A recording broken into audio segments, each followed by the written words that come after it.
Good morning, good morning, good morning mga kaunggoy. Ayan. So ayan, pinapakita ko dyan nung naglalakad tayo kasi kaka-out ko lang at didiskarte na naman tayo ng pagkakaperahan. Ito nga pala yung araw-araw na nilalakaran namin papunta ng trabaho. So ngayon pabalik naman ako kasi ka-out na ako. So may pupunta na naman tayo na kukuning cellphone. At ito na nga, cellphone na dala-dala ko. Syempre, ihahatid natin yan dun sa tao. Makikipag-meet tayo kasi may bibili ng cellphone. Ganito pala yung diskarte na ginagawa ko kapag paubos na yung budget ko. So bumibili ako ng cellphone na second hand, tapos ibinibenta ko ulit na para madagdagan lang yung budget ko.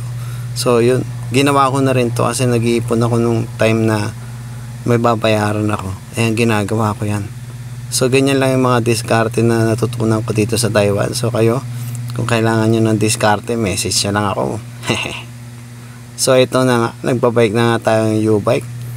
So papunta nga pala ako sa train station yan kasi malayo-layo din yung train station dito sa dorm na pinagtatrabahuhan tsaka sa dorm ko. So yan, nag-U-bike pa ako.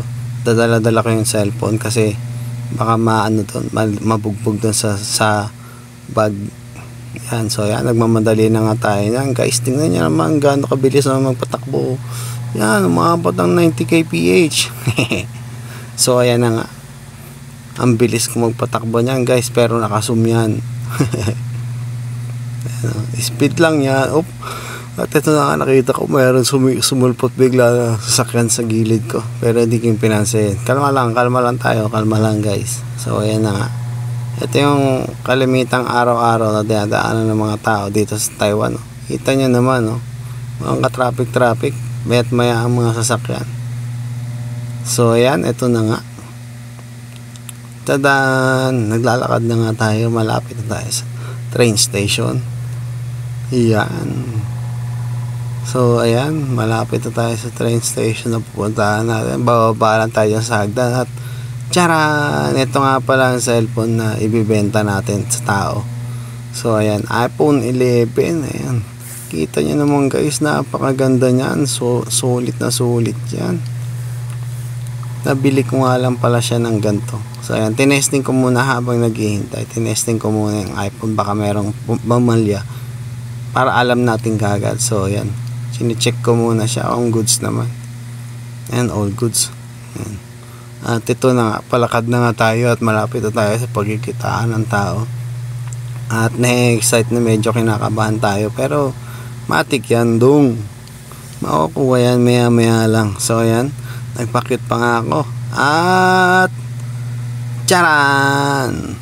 Eto na nga, nandito na nga tayo. So kikitain na natin yung tao. Nandito na daw siya sa Nelly train station. So ayan, paikot-ikot lang ako dyan guys. Kung makikita nyo, paikot-ikot lang talaga. Dala ko yung cellphone na kukunin ng tao. Dahil malapit lang daw siya dun sa train station. So magkikita kami dun banda. At alam ko naman yung pagkikitaan, kaya nilakad ko na lang din. Ayan, kita nyo naman guys, ang luwang, napakalinis dito sa Taiwan. Grabe yung disiplina talaga nila dito. So ayan, magang umaga pa pala yan guys, kaya hindi nyo pansin yung mga tao dyan. Yung iba pumasok na, pero yung iba naglalakad katulad ko.